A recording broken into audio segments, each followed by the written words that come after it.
श्रीमद् भगवद गीता यथारूप अध्याय 13 श्लोक संख्या 19। इति क्षेत्रं तथा ज्ञानं ज्ञेयं चोक्तं समासतः मद्भक्त एतद्विज्ञाय मद्भावायोपपद्यते। इस प्रकार मैंने कर्म क्षेत्र, शरीर, ज्ञान तथा ज्ञेय का संक्षेप में वर्णन किया है। इसे केवल मेरे भक्त ही पूरी तरह समझ सकते हैं और इस तरह मेरे स्वभाव को प्राप्त होते हैं। तात्पर्य: भगवान ने शरीर, ज्ञान तथा ज्ञेय का संक्षेप में वर्णन किया है। यह ज्ञान तीन वस्तुओं का है: ज्ञाता, ज्ञेय तथा जानने की विधि। ये तीनों मिलकर विज्ञान कहलाते हैं। पूर्ण ज्ञान भगवान के अनन्य भक्तों द्वारा प्रत्यक्षतः समझा जा सकता है। अन्य इसे समझ पाने में असमर्थ रहते हैं। अद्वैतवादियों का कहना है कि अंतिम अवस्था में ये तीनों बातें एक हो जाती हैं, लेकिन भक्त इसे नहीं मानते। ज्ञान तथा ज्ञान के विकास का अर्थ है अपने आप को कृष्ण भावनामृत में समझना।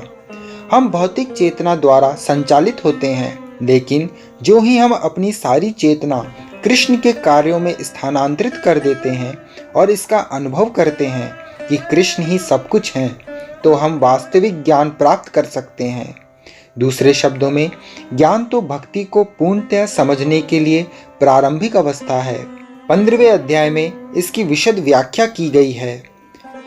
अब हम सारांश रूप में कह सकते हैं कि श्लोक 6 तथा 7 के महाभूतानि से लेकर चेतना धृति तक भौतिक तत्वों तथा जीवन के लक्षणों की कुछ अभिव्यक्तियों का विश्लेषण हुआ है।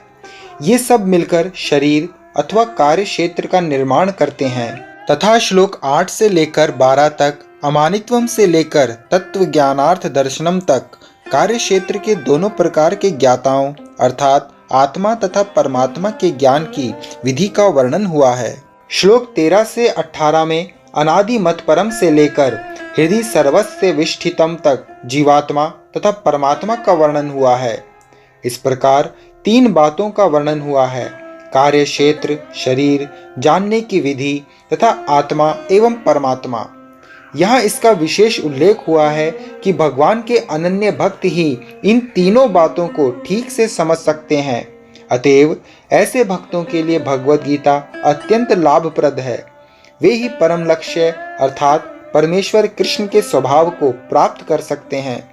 दूसरे शब्दों में, केवल भक्त ही भगवद गीता को समझ सकते हैं और वांछित फल प्राप्त कर सकते हैं, अन्य लोग नहीं। हरे कृष्ण।